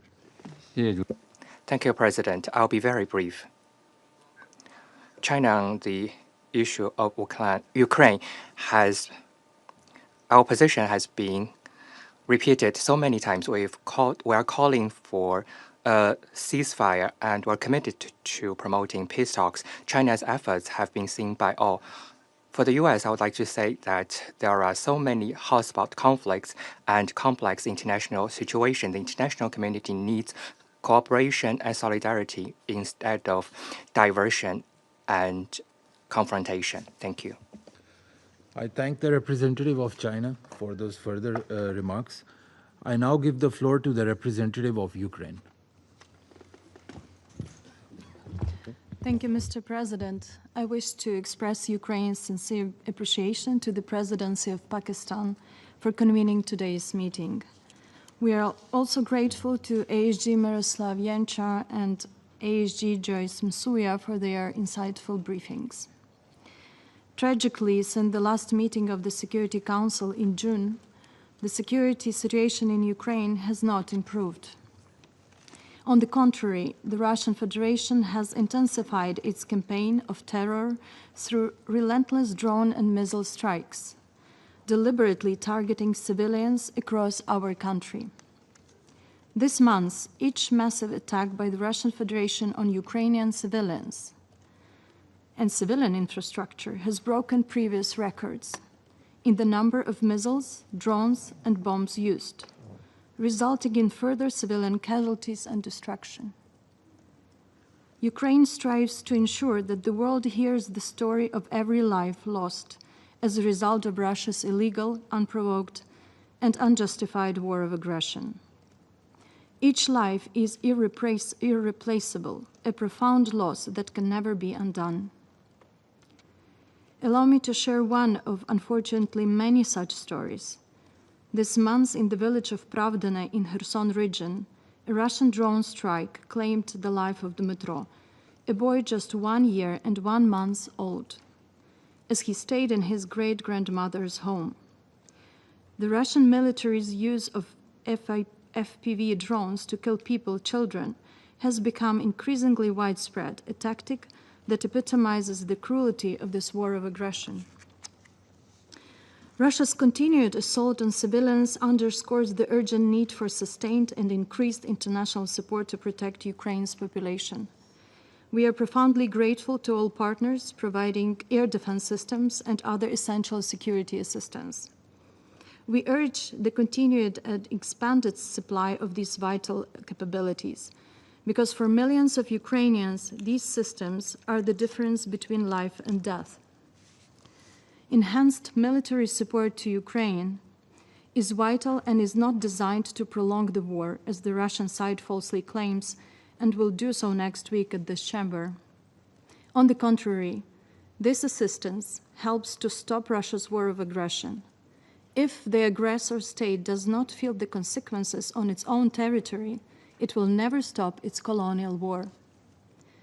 Mr. President, while the Security Council meets every month and discusses the Russian Federation's war of aggression against Ukraine, Russia gradually continues its efforts to legitimize the temporary occupation of Ukrainian territories through the systematic militarization, indoctrination, and assimilation of Ukrainian children and youth. Under the guise of educational and so-called patriotic programs, Russia enforces a policy of Russification, implements its nationalist agenda, integrates local youth into its military structures, and cultivates loyalty to the Kremlin's regime, all while attempting to erase Ukrainian identity. A key component of this policy is the involvement of children and adolescents in paramilitary organizations.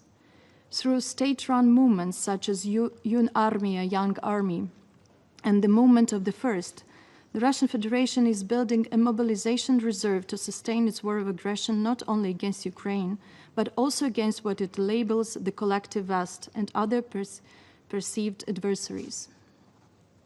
These actions constitute clear violations of Russia's obligations as the occupying power under international humanitarian law, as well as international human rights law, including the Universal Declaration of Human Rights, the International Covenant on Economic, Social, and Cultural Rights, and the Convention on the Rights of the Child.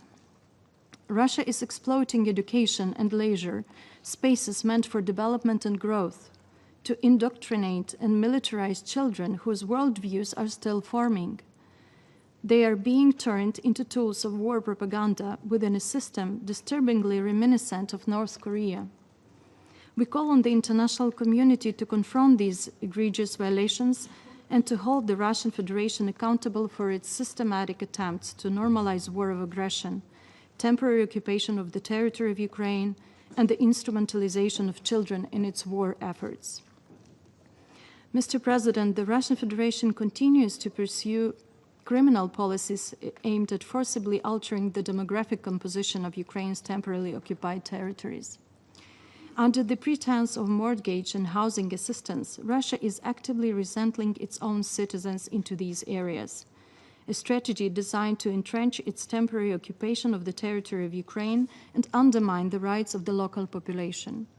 Through a preferential mortgage program, the Kremlin has created favorable conditions for Russian citizens, including military personnel, educators, families with young children, and workers in the cultural and social sectors, to purchase property in the temporarily occupied regions of Ukraine. This program is available exclusively to Russian citizens, effectively excluding Ukrainians and using housing as a coercive tool to pressure them into accepting so-called Russian passports. Furthermore, the Kremlin has drafted legislation setting out procedures for the administrative, that is, forced expulsion of so-called foreigners residing in the temporarily occupied by the Russian Federation territory of Ukraine who have not regularized their legal status under Russian law. In reality, this includes Ukrainian citizens who, through no fault of their own, remained in the temporarily occupied territory of Ukraine but refused to accept Russian citizenship. These individuals are now labeled disloyal and deemed a threat to the Russian occupation administration and are therefore subject to expulsion from their own country. These actions represent a flagrant violation of international humanitarian law. There must be no normalization of aggression through normalization of relations with the aggressor state, the Russian Federation, for as long as it continues to pursue imperialistic ambitions. And you have just witnessed how maniacal Russia is about Ukraine. Nor can there be normalization of Russia's perception as an influential power. Influence cannot be divorced from responsibility.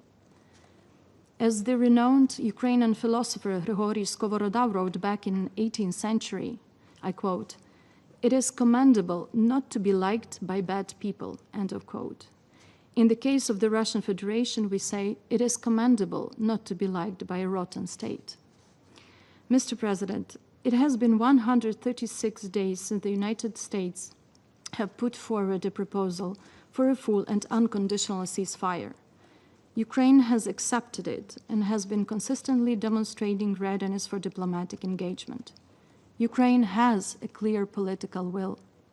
We remain open to any format that offers a path toward comprehensive, just, and lasting peace for Ukraine. By contrast, the Russian regime continues to show blatant contempt for diplomacy. It consistently rejects credible peace proposals and ignores repeated calls for a full and unconditional ceasefire. Russia could end this war at any moment. Instead, it chooses escalation, launching strikes on peaceful cities and intensifying offensive operations in pursuit of military advantage.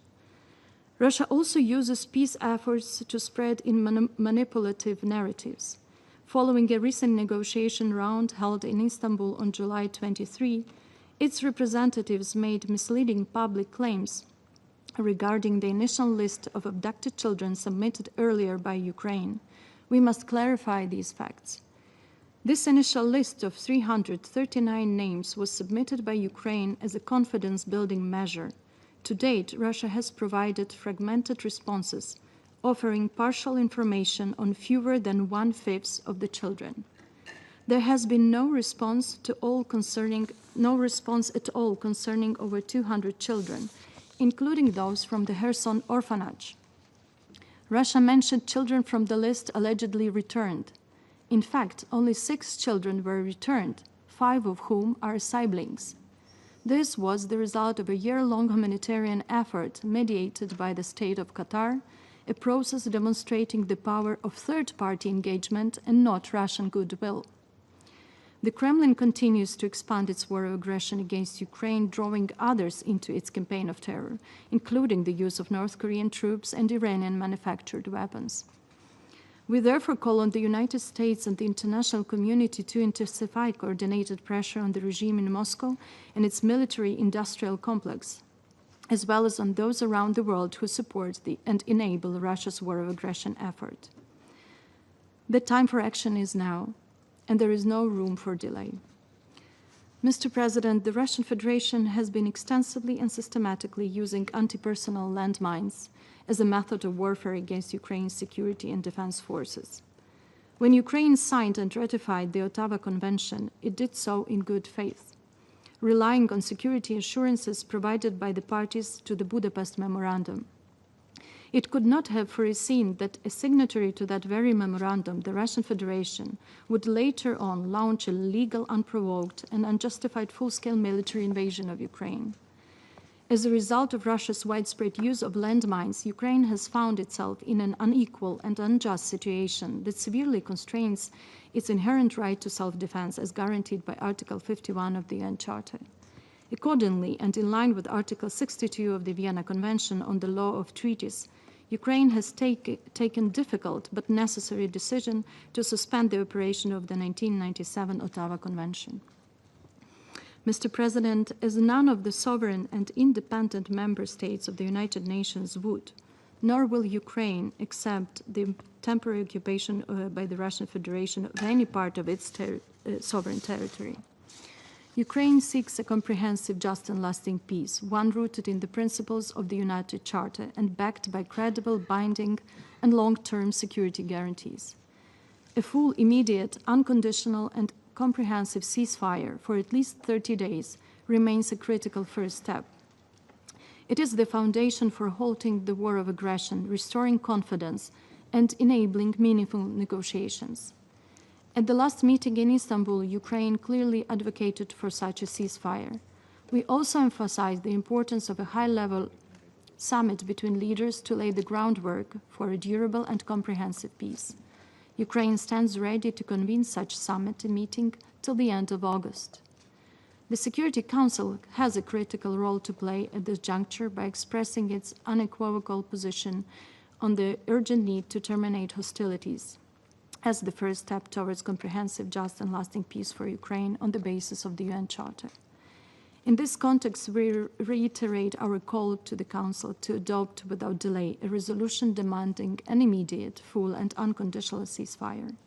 Ukraine strongly encourages all members of the Council to support and engage in moving forward this crucial initiative, thereby demonstrating a credible commitment to ending the war of aggression started by the Russian Federation.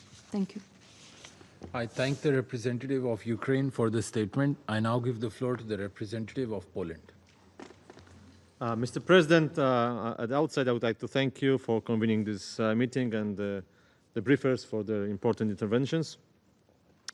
As Russia is persistently and brutally continuing to wage its unprovoked war of aggression against Ukraine, let me draw your attention to 4 critical points. First, recently we have witnessed a significant intensification of Russia's military campaign.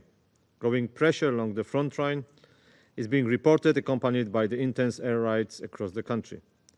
The latest renewed long-range aviation activity by Russia close near to the Polish-Ukrainian border has prompted Poland to scramble our fighter jets several times to secure our airspace. I would like to draw this Council attention to this escalation. More than 24,000 drones has been launched against Ukraine's cities since the start of this year. In the first half of 2025, Russia killed and injured almost 7,000 Ukrainian civilians, over 50% more compared to the same period last year. By the beginning of July, Russia has reportedly enlisted over 700,000 servicemen to the war, a new grim record. Second, we commend the recent announcement by the US President Donald Trump, who continues his efforts to bring Russia to the negotiation table and engage in good faith negotiations. While Ukraine maintains its willingness to reach a just agreement, Russia's response remains blatantly predictable as they continue to mock all endeavors designed to bring genuine peace. Russian officials repeated Moscow's maximalist demands that they have underpinned Russia's neo-colonial war from the day one, and which are built on the feverish dream to rule Ukraine and erase its independent identity. In Istanbul, once again, we learned that Kremlin is not interested in peace. The peace is so endlessly talked about while continuing to kill, maim, and steal somebody else's land. Third, supporting Ukraine state fighting with aggressor and providing assistance based on development and humanitarian needs remain Poland's priority. This was reflected also during the Polish presidency in the EU. From the very first day of the full-fledged war in Ukraine, Poland has been a gateway of aid not only for Ukrainian refugees, but also for European logistics, energy, and medical hubs. While the ongoing Russian aggression that brings immense suffering of civilian population and destruction of the critical infrastructure in Ukraine, Poland has significantly increased its financial engagement. In 2024, we allocated more than $40 million for voluntary contributions transferred to international organizations to support Ukraine, including the UN system. Our development cooperation focuses on supporting reconstruction, civil protection, and crisis preparedness in Ukraine. Fourth, Russian war of aggression remains the main threat not only to the security of Europe and our region, but also to the whole international system based on the principles of the UN Charter and international humanitarian law, as well as to the UN system itself. Each day, Russia continues to openly violate the UN Charter, showing disrespect to jointly agreed rules and, above all, to human life. Moscow is strong-willed to reshape the world's order based on international law. This will not happen. The support for Ukrainians is our response to these Russian attempts. Poland strongly believes that a sovereign and independent Ukraine is an indispensable element of a stable world security architecture, as every peace-loving nation has the right to exist and participate in global cooperation. Therefore, we will continue to stand by Ukraine to defend its independence and secure a just and lasting peace based on international law. We are fully convinced that Ukraine is fighting not only for its own freedom, but also for the security of all free nations. Mr. President, in conclusion, we firmly appeal once again. It is time for Russia to end this illegal, brutal, and unsustainable war. We welcome Ukraine's interest in genuine negotiations and call Russia to engage in peace talks and to stop conducting the attacks on civilians and civilian infrastructure in Ukraine. Furthermore, we urgently, persistently call for the return of the kidnapped Ukrainian children. And I thank you. I thank the representative of Poland for the statement. I now give the floor to His Excellency Mr. Stavros Lambrinidis, head of the delegation of the European Union to the United Nations. Thank you, Mr. President. Thank you for convening this meeting, and thanks to our distinguished briefers for sharing their assessment of the disastrous consequences of Russia's war of aggression against Ukraine. The past weeks have seen the continuation of two trends. On the one hand, Ukraine has shown a genuine commitment to peace by continuing to call for an immediate unconditional ceasefire as a first step to ending this war. On the other hand, Russia has continued its indiscriminate missile and drone attacks on Ukrainian cities and towns. Intentionally directing an attack against civilians or civilian objects or causing disproportionate civilian harm is a war crime. Earlier this month, the UN Human Rights Monitoring Mission in Ukraine published its report on the protection of civilians. It concluded that June 2025 saw the highest number of monthly civilian casualties in the past 3 years, with 232 people killed and 1,343 injured. This is unacceptable. I underline once again the EU's steadfast determination to put an end to Russia's war of aggression and to achieve a comprehensive, just, and lasting peace, in line with the decisions of the UN General Assembly. We, as Europeans, together with Ukraine, have been working tirelessly to this end, and we welcome all efforts in that direction. We have joined Ukraine, and international partners, including the United States, in calling for a full, unconditional, and immediate ceasefire. These pause in hostilities could serve as a vital step toward reducing civilian suffering and allow for further exchanges of prisoners of war and for the return of forcibly displaced Ukrainian children. Russia could end its war now. It could accept a full and unconditional ceasefire, as Ukraine has. We call on the Council to exert maximum pressure for a ceasefire. This would provide space for meaningful talks aimed at ending Russia's war of aggression and achieving a comprehensive, just, and lasting peace grounded in the principles of the UN Charter and international law. We urge Russia to cease its aggression and withdraw all its forces and military equipment from the entire territory of Ukraine immediately, completely, and unconditionally. I remind this Council that Ukraine has an inherent right of self-defense under Article 51 of the UN Charter. Russia is the aggressor. Ukraine is the party defending itself. There can be no sitting on the fence on this. Furthermore, the EU strongly condemns support by third countries and actors and entities therein which enable Russia to sustain its war of aggression. The EU condemns the continued military support provided by Iran, Belarus, and the DPRK. We urge all countries to immediately cease any direct or indirect assistance to Russia in its war of aggression. The European Union, Mr. President, underlines the importance of humanitarian relief effort and confidence-building measures, notably the exchange of prisoners of war, the release of civilians, and the return of all Ukrainian civilians, particularly children, that have been forcibly transferred or deported to Russia and Belarus. We commend the efforts of OCHA and its humanitarian partners in providing assistance to those in need. Full, safe, rapid, and unhindered humanitarian access must be facilitated for humanitarian relief to reach all civilians in need, including in areas under temporary Russian occupation. In closing, Mr. President, I reaffirm the EU's unwavering support for Ukraine's independence, sovereignty, and territorial integrity within its internationally recognized borders. And I also cannot but note, Mr. President, that the Russian Federation, as it continues, including today, to shed crocodile tears for the oppressed of the world and for the UN Charter, is continuing to pursue with increased relentlessness its illegal war of aggression against Ukraine and against Ukrainian civilians. And while it is injecting hundreds of billions of dollars to its military to pursue its illegal war in Ukraine, it doesn't have a penny to offer to alleviate hunger, to alleviate poverty, to promote sustainable development for tens of countries around the world and their citizens who desperately need them. The hypocrisy, the double standards are eye-popping. We implore this Council to use all the powers in its disposal to be able to impose an unconditional and full ceasefire and to be able to promote a just, a lasting, a comprehensive peace in line with the UN Charter. We implore you. The European Union, on its part, will continue to support Ukraine for as long as it takes. Thank you. I thank His Excellency Mr. Lambrinidis for his statement. I now give the floor to the representative of Latvia. Mr. President, I have the honor to address the Council on behalf of three Baltic states, Estonia, Lithuania, and my own country, Latvia. And we thank the Presidency of the Council for convening this meeting, and we commend ASG Yencha and ASG Msuya for their comprehensive briefings and continued efforts.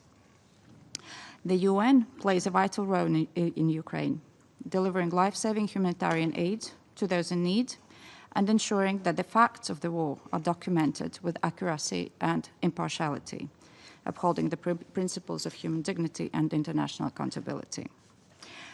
Today, I would like to highlight three key messages. First, Russia's war causes immense civilian suffering and constitutes a flagrant breach of international law. Russia's full-scale invasion of Ukraine that has been going on for almost 3.5 years and continues to inflict widespread humanitarian devastation. Over the past weeks, Russia has further intensified its drone and missile attacks, systematically targeting civilians and civilian infrastructure, including hospitals, power grids, and schools. And many innocent lives have been lost. And these are not isolated cases. They represent a calculated campaign of terror and destruction. International humanitarian law is being ignored. The Security Council must not look away. And the international community must go beyond statements. We must act decisively to safeguard civilians and bring perpetrators to justice. Baltic states commend Ukraine's humanitarian coordination and resilience under this barrage of fire. We also welcome the results of the Force Ukraine Recovery Conference that took place in Rome on 10 and 11 July 2025. It showed mobilized further international support and investment for Ukraine's reconstruction, reform, and modernization. Second, the path to peace must begin with Russia ceasing its war. We note the Ukraine-Russia meeting held on Wednesday in Istanbul upon the initiative of President Zelensky. Russia's usual pattern of response, yet again another record-scale indiscriminate attacks on Ukrainian cities, reveals its true intentions: escalation, not peace. No one wants an end to this war and civilian suffering more than the Ukrainians. Hence, we call on for the international support to a full, unconditional ceasefire, to which Ukraine has already committed, as the first step towards real negotiations. And so far, Russia has been utterly insincere in its offers of a ceasefire, showing that it fears peace more than war. It is up to Russia now to demonstrate genuine readiness to engage to end the war. Finally, a just peace in Ukraine must be based on the UN Charter and international law.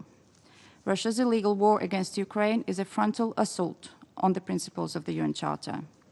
Russia's attempt to invoke root causes buys into the false historical narrative and tries to justify Russia's imperial ambitions and idea of multipolar instead of multilateral world. And the Baltic states reaffirm our full support to Ukraine's independence, sovereignty, and territorial integrity within its internationally recognized borders. And we will never recognize Ukraine's occupation, neither de jure nor de facto. Mr. President, Russia's war of aggression against Ukraine is not a regional issue. Its consequences extend far beyond. And we have a collective responsibility to uphold the UN Charter and ensure respect for international law. And I thank you. I thank the representative of Latvia for the statement. There are no more names inscribed on the list of speakers. The meeting is adjourned.